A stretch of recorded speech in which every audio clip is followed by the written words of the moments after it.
I saw them ascending and descending, some rising like flames toward heaven while others fell like stones into darkness, and I understood in that moment that every Mass is a judgment, that every Eucharist is determining the eternal fate of souls. These words, preserved in the spiritual writings and testimonies of Saint Gemma Galgani, were documented under the direction of her spiritual guides and confessors, recorded in the ecclesiastical investigation that would eventually lead to her canonization. What Gemma Galgani witnessed during her mystical vision of the invisible reality of the Mass, the revelation of how souls are saved or condemned through their participation in the Eucharist, was so overwhelming in its clarity, so terrifying in its implications, that she could barely speak coherently for days afterward. Her vision revealed a truth about the Mass that most Catholics never comprehend, that in the supernatural realm, invisible to ordinary human perception, every celebration of the Eucharist is a moment of cosmic significance where the eternal destinies of souls hang in the balance, where grace flows towards some souls and judgment falls upon others, where the very fabric of heaven and hell is being determined by human response to the sacrament. Gemma Santini was born in 1878 in the small town of Lucca, Italy, the daughter of a pharmacist. From her earliest childhood, she demonstrated an extraordinary capacity for spiritual experience and an intense love for prayer and for the Eucharist. Her father died when she was only 7 years old, and her mother when she was merely 8, leaving Gemma orphaned at a tender age. Yet rather than being broken by these losses, Gemma seemed to be drawn deeper into spiritual life, finding in God the Father and Mother she had lost. By her teenage years, she had already experienced mystical encounters with Christ and with the Virgin Mary that convinced her of a direct calling to religious life. She entered the convent of the Passion in Lucca at the age of 19, beginning a religious life that would be marked by extraordinary mystical experiences and by the stigmata, the 5 wounds of Christ, which she bore visibly on her body. Gemma's spirituality was characterized by an intense focus on the Eucharist and on prayer before the Blessed Sacrament. She would spend hours in adoration, her attention completely focused on the living presence of Christ in the tabernacle. Her spiritual director, Father Germano, recognized in her an extraordinary capacity for mystical perception and insisted that she document her visions and spiritual insights with precision. It was during one of these extended periods of adoration, while Gemma was in a profound state of recollection and prayer, that she received the vision that would transform her understanding of the Mass and would eventually establish her as one of the greatest witnesses to the supernatural reality of the Eucharist in modern Catholic spirituality. The vision began with a profound sense of the veil between the natural and supernatural worlds lifting. Gemma perceived with sudden clarity that she was no longer seeing only the chapel around her with her ordinary senses, but was perceiving simultaneously the invisible spiritual reality that surrounds and interpenetrates the physical world. As she watched, a Mass began to unfold, not a different Mass, but the same Mass being celebrated in the chapel, yet now she could perceive its spiritual dimensions, its invisible effects, its cosmic significance. In her own words, recorded in her spiritual autobiography and in the testimonies of those who knew her, "At the moment when the priest pronounced the words of consecration, I saw the heavens open. I perceived with absolute clarity the transformation that occurs not only in the bread and wine but in the entire spiritual universe. And then I saw the souls, so many souls, approaching the altar to receive the Eucharist." What Gemma perceived next was what would haunt her consciousness for the rest of her life. She saw that as souls approached to receive the Eucharist, their spiritual condition became visible to her. Some souls appeared luminous, their spiritual beauty radiant and pure. These souls, receiving the Eucharist in a state of grace with genuine faith and preparation, seemed to absorb the grace pouring from the sacrament like dry earth absorbing rain. She saw that in these souls, the reception of the Eucharist initiated a transformation, their union with Christ deepened, their capacity for love expanded, their resistance to evil weakened. And as these transformed souls left the altar, Gemma perceived that they began to ascend, not physically, but spiritually, their souls rising toward heaven, their entire being oriented toward God, their eternal destiny being secured and strengthened by their worthy reception of the sacrament. But then Gemma perceived something else that filled her with profound sorrow and horror. She saw other souls approaching the altar, and these souls appeared darkened, their spiritual beauty obscured by what she understood to be mortal sin. These souls received the Eucharist while in a state of grave offense against God, while their hearts remained closed to His mercy, while they carried unresolved hatred, unrepented lust, deliberate dishonesty, or other grave sins within them. She wrote, "I saw souls receiving the body of Christ while their hearts were closed to His grace. They consumed the living God while their spirits remained hardened against divine love. And I perceived that for these souls, the reception of the Eucharist became not salvation but judgment. Instead of ascending toward heaven, I saw them falling rapidly downward as if weighted by stone, their souls descending into darkness." The horror of this revelation was not merely in perceiving the descent of these souls, but in understanding why it occurred. Gemma came to comprehend, through her mystical perception, that the Eucharist does not operate like a magic potion that automatically transforms whoever consumes it. Rather, the Eucharist is an encounter with infinite love and infinite holiness, and that encounter demands a response. For souls who open themselves to that response, who receive the sacrament in grace and with genuine faith, the Eucharist is healing, transforming, and salvific. But for souls who approach the altar while deliberately rejecting grace, while knowingly choosing sin over righteousness, while consuming Christ's body and blood without genuine sorrow or faith, the sacrament becomes, through their own fault, a condemnation. They consume God while refusing to be transformed by Him. They receive infinite mercy while closing themselves to it. And in that contradiction, judgment falls upon them. In another dimension of the vision, Gemma perceived the invisible battle occurring at every Massachusetts. She saw that demonic forces gather around the altar, desperate to prevent souls from receiving grace, attempting to distract them, seeking to maintain them in their hardness of heart. She saw that the priest, in celebrating the Mass and in distributing communion, is engaged in spiritual warfare. Every soul who receives the Eucharist in grace represents a victory over darkness, a soul snatched from the grip of evil, a soul being drawn toward eternal salvation.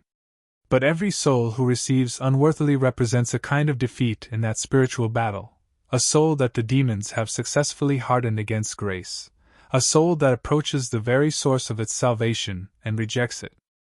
Gemma's physical response to this vision was extraordinary.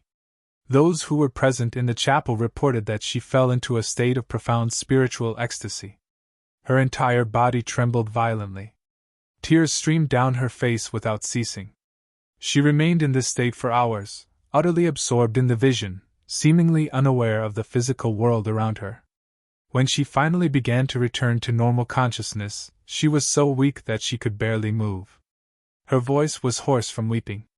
And for days afterward she found herself unable to sleep, unable to eat, unable to focus on anything but the overwhelming reality of what she had perceived. In the days following this vision, Gemma struggled to articulate what she had seen and understood. How could she convey the absolute reality of what occurs in the spiritual realm during the Mass? How could she explain the cosmic significance of each soul's choice to open itself to grace or to close itself off from it? Her spiritual director, recognizing the extraordinary nature of what she was describing, insisted that she document the experience in writing. What emerged was one of the most profound testimonies to the supernatural reality of the Eucharist in modern Catholic spirituality. She wrote, "What I perceived was not imagination or sentiment. It was direct knowledge of absolute spiritual reality. The Mass is not merely a religious ceremony. It is a moment when heaven and hell meet, when every soul's eternal destiny hangs in the balance, when the grace of Christ flows outward seeking entrance into human hearts, and human freedom determines whether that grace will be received or rejected." In subsequent visions, which occurred several times throughout her spiritual life, Gemma perceived additional dimensions of how souls are affected by the Massachusetts. She saw that the grace flowing from the Eucharist is not limited to those physically present in the chapel. She perceived that through the intercession of the priest, through the prayers of the faithful, through the communion of saints, the grace of each Mass reaches beyond the chapel's walls and touches souls throughout the world and even in purgatory. She saw that a soul in purgatory could be helped and healed through a single Mass offered with intention on their behalf, that a sinner far distant from any church could receive grace through the intercession of another's reception of the Eucharist, that the effects of each Mass ripple outward in ways that human minds can barely comprehend. Yet alongside these revelations of grace came persistent revelation of judgment. Gemma perceived that souls approaching the altar unworthily are not left unchanged by their reception. She saw that such reception, rather than healing them, hardens them further. The grace offered to them and rejected by them becomes, through their own resistance, a kind of spiritual poison. They leave the altar more darkened than they entered it. Their souls descend further into darkness. Their separation from God deepens. And Gemma understood that this was not God's will but the inevitable consequence of receiving infinite mercy while refusing to accept it, of consuming the living God while turning one's back on His love. One particularly significant aspect of Gemma's vision was her perception of what she called the transparency of the soul. She saw that at the moment of approaching to receive communion, the spiritual condition of each soul becomes, as it were, transparent to spiritual perception. Nothing remains hidden. The soul cannot deceive God or itself about its true spiritual state. If the soul is in mortal sin, that sin stands visible before the sacrament about to be consumed. If the soul carries unresolved hatred or resentment, that hatred becomes apparent. If the soul is approaching with genuine faith and sincere sorrow for its sins and true intention to change, that sincere openness becomes visible. And the sacrament meets each soul exactly where it is, offering healing to the open, offering judgment to the closed. Gemma's visions also revealed to her the profound connection between the Mass and the fate of the world. She perceived that every Mass celebrated is a moment when God's mercy is being offered to the world, when grace flows into the spiritual atmosphere, when souls are being saved and drawn toward heaven. She saw that the world's salvation depends not on political or economic factors but on the invisible spiritual reality determined by how souls respond to the Mass and to the grace offered through the Eucharist. She understood that a world in which many souls receive the Eucharist unworthily, in which the Mass is approached with indifference, or without genuine faith, is a world that is spiritually impoverished and vulnerable to evil. Conversely, a world in which souls approach the altar with sincere preparation and genuine faith is a world being continuously healed and sanctified by the grace flowing from the Mass. In her later years, as Gemma's health declined and she approached her death, her visions of the invisible reality of the Mass seemed to intensify rather than diminish. Though her body grew weak, her spiritual perception appeared to sharpen. She continued to speak of seeing souls ascending and descending, of witnessing the cosmic battle at the altar, of perceiving how each Mass is determining eternal destinies. Yet, in these later visions, the terror of judgment seemed to give way increasingly to wonder at the mercy being offered. She had spent her entire short life, she died at the age of only 25, contemplating the mystery of the Eucharist and the invisible reality of the Mass, and now, approaching the end of her earthly journey, she seemed to be perceiving more clearly than ever the absolute reality of Christ's love made present in the sacrament. In one of her final documented visions, recorded by her spiritual director shortly before her death, Gemma perceived the Mass not as a moment isolated in time, but as eternally present in God's vision. She saw that every Mass that has ever been celebrated, every Mass being celebrated in that present moment, every Mass that will be celebrated in the future, all are eternally present before God simultaneously. And she perceived that through this eternal simultaneity of Masses, grace flows continuously from Christ's sacrifice into the entire created order, perpetually offering salvation to every soul, perpetually making possible the ascent of souls toward heaven, perpetually standing in opposition to the forces of darkness that seek to pull souls toward condemnation. Saint Gemma Galgani died on April 16, 1903, at only 25 years of age, her brief earthly life consumed by her mystical encounters with Christ and by the stigmata she bore in her body. The Church recognized the extraordinary sanctity of her life and canonized her as a saint in 1940. Her writings, her spiritual autobiography, and the testimonies of those who knew her have become treasured sources of insight into the supernatural reality of the Eucharist and the profound significance of the Mass in determining the eternal fate of souls. What emerges from the totality of Gemma's documented mystical visions is a vision of the Mass that is radically different from how many Catholics understand it. The Mass is not merely a religious ceremony, a devotional practice, or a commemorative ritual.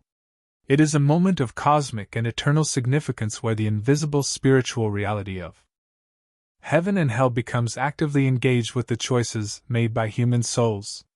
Every soul that approaches the altar is making a choice, whether to open itself to grace or to close itself off from grace.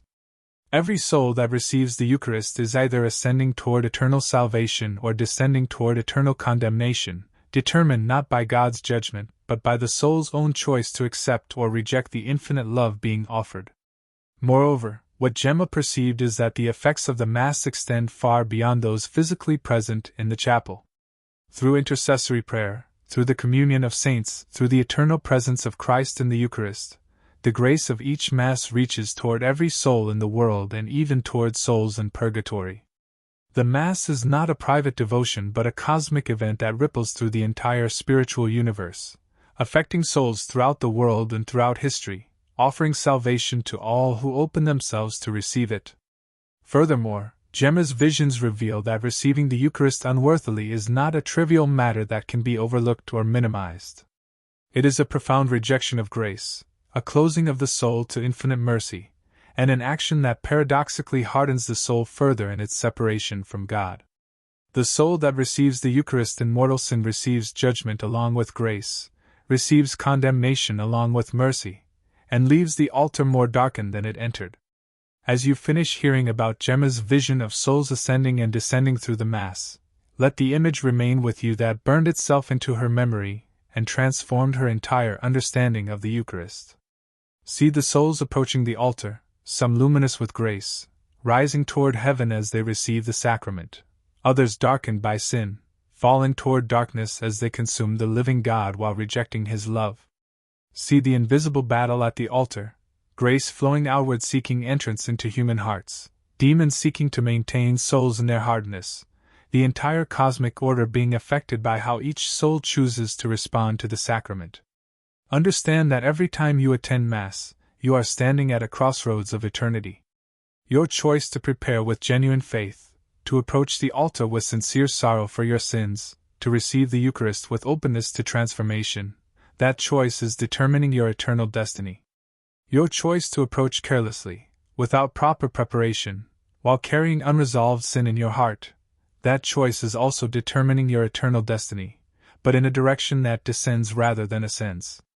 When you next receive the Eucharist, approach with the awareness that Gemma's vision revealed.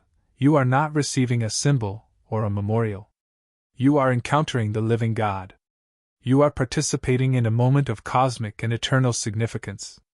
Your response to this encounter, whether you open yourself to grace or close yourself to it, will reverberate through eternity. The souls you see ascending and descending in Gemma's vision include you. Your choice, in this moment, determines which direction you will move. If Gemma Galgani, a soul of extraordinary holiness, a saint marked with the stigmata, a saint given mystical visions of the invisible reality of the Mass, was so overwhelmed by what she perceived, by the cosmic significance of each soul's choice at the altar, by the absolute reality of souls ascending toward salvation or descending toward condemnation, then what should be your response? What preparation should you make before approaching the altar? What faith should you exercise? What transformation should you expect to undergo? Gemma's vision was not given to her alone. It was given to transform the entire Church's understanding of what the Mass truly is and what occurs in the invisible spiritual realm during the celebration of the Eucharist. Her vision reveals a truth that transcends all comfortable theology and pleasant platitudes: that the Mass is real, that grace is real, that the soul's choice to accept or reject grace is real, and that the eternal consequences of that choice are absolutely real and eternally irreversible.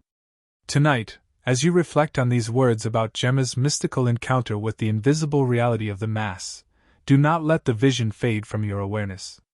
Remember that Gemma perceived what most souls never see: the invisible battle at the altar, the ascending and descending of souls, the cosmic significance of each person's choice to receive the Eucharist worthily or unworthily. Remember that her vision was not given as condemnation but as awakening, to show you the reality of what is at stake, to help you understand the profound importance of approaching the Eucharist with genuine preparation and sincere faith, to reveal to you that your choice matters eternally. What will be your response? When you next attend Mass, when you next approach the altar to receive communion, will you approach with the awareness that Gemma's vision demands? Will you prepare with genuine faith? Will you examine your soul honestly and approach the sacrament only if you are in a state of grace? Will you open yourself to the transformation that the Eucharist is offering? The vision stands before you. Souls are ascending and descending at every altar throughout the world. Your choice, in this moment, determines which direction you will move. What will you do?